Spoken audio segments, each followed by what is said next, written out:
Hello বন্ধুরা, তো সবাই কেমন আছো? সবাইকে গুড আফটারনুন। আশা করি সবাই ভালো আছো।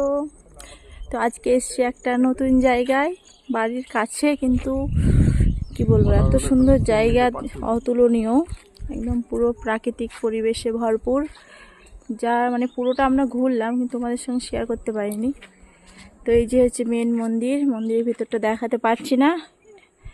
তো এই ভেতরটা মানে কি বলবো, অনবদ্য, যার তুলনা করা যাবে না, অনেক বড়, অনেক শান্তি। তো এটা হচ্ছে অনুকূল ঠাকুরের আশ্রম, যেটা বীরভূমে, আমাদের বাড়ি মুর্শিদাবাদ, কিন্তু বীরভূম তো আমাদের বাড়ির একদম কাছাকাছি। আমরা যেহেতু বীরভূম মুর্শিদাবাদের একদম বর্ডার এলাকায় থাকি, তো সেই জন্য বাড়ি থেকে মাত্র 4-5 কিলোমিটার হবে হয়তো।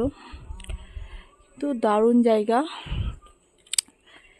এই হচ্ছে সেই বিভাস অধিকারীর অনুকূল ঠাকুরের আশ্রম। তো এখানে আজকে আকালিপুর গেছিলাম, সেখান থেকে ফেরার পথে এখানে একটু দর্শন করার জন্য আমরা প্রবেশ করলাম। আর ওই যে দূরে দূরে অনেক প্রচুর এরিয়া, প্রচুর, তোমাদের সঙ্গে পুরোটা তুলে ধরতে পারলাম না। আর এই যে কলেজ, এখানে তো অনেকগুলো কলেজ আছে, ডিএলএড বিএড কলেজ সব, আরও বাইরে আছে। তো নানা রকম বিল্ডিং আর প্রচুর ফলের গাছ। এই যে এখানে আমাদের সব মেয়ে জামাই আর একটা মেয়ে সব আছে। সুন্দর ফুলের গাছ, প্রচুর ফলের গাছ, প্রচুর লেবু গাছ, আর এত লেবু পেকে পেকে পড়ে আছে, কি বলবো, কেউ মনে হচ্ছে খায়ও না। তো খুব সুন্দর এলাকা, দারুণ লাগলো ঘুরে। তো চলো, তোমাদের সঙ্গে কথা বলতে বলতে একটু কাছে চলে এলাম, দেখি যতটুকু পারা যায় আর কি।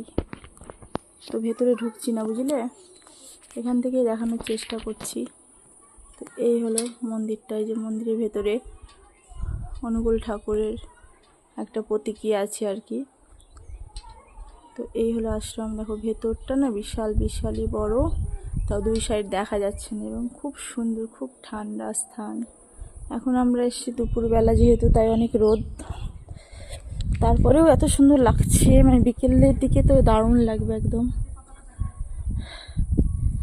এই যে পুরো এরিয়াটা, এর বাইরেও প্রচুর আছে।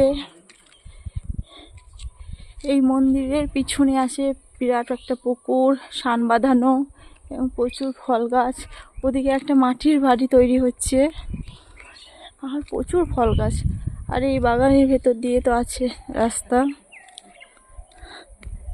কি বলবো, দারুণ জায়গা। বাড়ির এত কাছে এত সুন্দর জায়গা, তো আমাদের আশা হয় না, ভাবলেই কেমন লাগে। আর এই যে এখানে সবাই